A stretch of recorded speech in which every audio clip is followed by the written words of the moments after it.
Hi అండి, ఈ రోజు నేను మాగబొట్టు చేపలతో కూర చేయబోతున్నాను. వీటిని మాగలు అని పిలుస్తామండి. క్లియర్గా చూడండి, ఇలా ఉంటాయి. మా కూర నుంచి మాగలు అని పిలవడం అలవాటు. ఎంత ఫ్రెష్గా ఉన్నాయో అనేది తెలియాలంటే చూసారా, సింక్ ఇలా ఇంత క్లియర్గా ఉండాలన్నమాట. ఫ్రెష్గా ఉన్నట్టు చేపడతాం. వీటిని నేను ఇగురు చేస్తానండి. దీంట్లో ఒమేగా 3 బాగుంటుంది ఫుల్గా. ఇవి చేసేది క్లీనింగ్ కూడా మీకు చూపిస్తాను చూడండి. ముందు చేసుకోవడం అంటే ఇలా చేయాలి. తోక పులుసు ఇవన్నీ రెక్కలు ఇలా ఉంటాయి కదా, ఇవన్నీ కట్ చేసుకోవాలి. ఇలా తీసేయాలి. ఇంత చూసారా, ఇంత చూపిస్తే కనిపించి ఫ్రెష్గా ఉండడానికి ఇలా ఉంటే ఫ్రెష్గా ఉన్నట్టు. ఇప్పుడు దీన్ని శుభ్రంగా తోముకోవాలండి. ఇలా ఇది శుభ్రంగా తోముకుంటే బాగా శుభ్రం అవుతుంది అనమాట. ఇలా చాలా మంది పసుపు ఉప్పు పెరుగు వేసి కడిగేస్తే క్లీన్ అయిపోతుంది అనుకుంటారు. అలా కాదు, ఇలా శుభ్రంగా తోమితే నీసు వాసన రాకుండా బాగుంటుంది. తర్వాత బాగా తెల్లగా కడుక్కోవాలి. ఓకేనా? చేసే ప్రాసెస్ మీకు అర్థమైంది అనుకుంటున్నాను. ఓకేనండి. బాగా క్లీన్ చేసుకుని తెచ్చుకున్న వాటికి కొంచెం ఉప్పు కారం పెట్టేసుకోవాలి.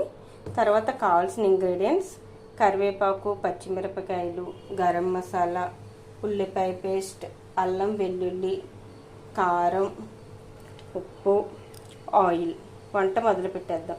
దీన్ని కొంచెం ఉప్పు కారం వేసి కలిపేసి పెట్టేద్దాం.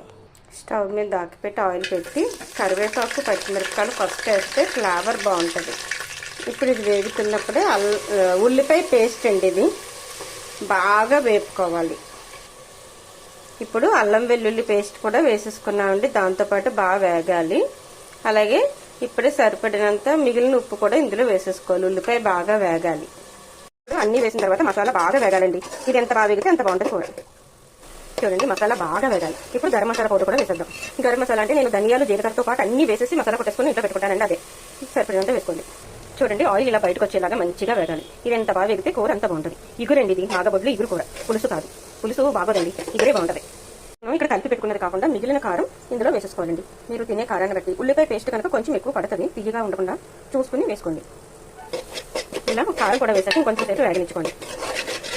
ఈ వేగే విధానంలోనే ఉంటుందండి, పదే పదే చెప్తున్నా నేను ఏమనుకోవద్దు. మసాలా ఎప్పుడు వేగే దాంట్లోనే రుచి అనేది ఉంటుంది. ఇప్పుడు ఈ చేప ముక్కలు ఇందులో వేసుకుని కాసేపు మగ్గనివ్వాలండి.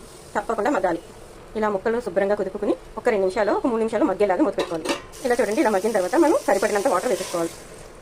ఇది ఎక్కువ వాటర్ వేయకూడదండి, జస్ట్ ముక్కలు మునిగే వరకు వేస్తే చాలు. నేను చూపిస్తాను ఇప్పుడు మీకు. చూడండి, ఇలా వాటర్ వేస్తే చాలు. ఫస్ట్ హై ఫ్లేమ్లో కాసేపు ఉండనివ్వాలండి. ఇంచుమించు ఒక 6-7 నిమిషాలు హై ఫ్లేమ్లోనే ఉంచితే ఆ మసాలా బాగా ఉడుకుతుంది. తర్వాత చిన్న మంట పెట్టుకుని ఒక 10 నిమిషాల పైన ఉడికించుకోవాలి. చూపిస్తాను చూడండి. చూసారా, హై ఫ్లేమ్లో ఉండగా ఎక్కువ మంటలో ఉన్నప్పుడు కాస్త గ్రేవీ లూజ్ అవుతుందండి. అలా అవ్వాలి కంపల్సరీ. ఆ తర్వాత మరీ దగ్గరకు అవుతుంది అనమాట.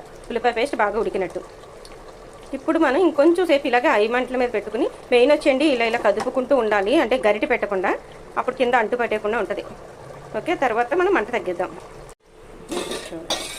ఇలా ఇంత దగ్గరగా అయిన తర్వాత చిన్న మంట పెట్టేసుకోవాలి. ఇప్పుడు ఇంక చిన్న మంట మీదే మనం కూర అంతా ఉడకనివ్వాలి. చూద్దాం, ఇంకా వచ్చేసిందండి, దగ్గరికి అయిపోయింది. ఇంకా కట్టేయడమే స్టవ్. చూసారా, ఇంత దగ్గరగా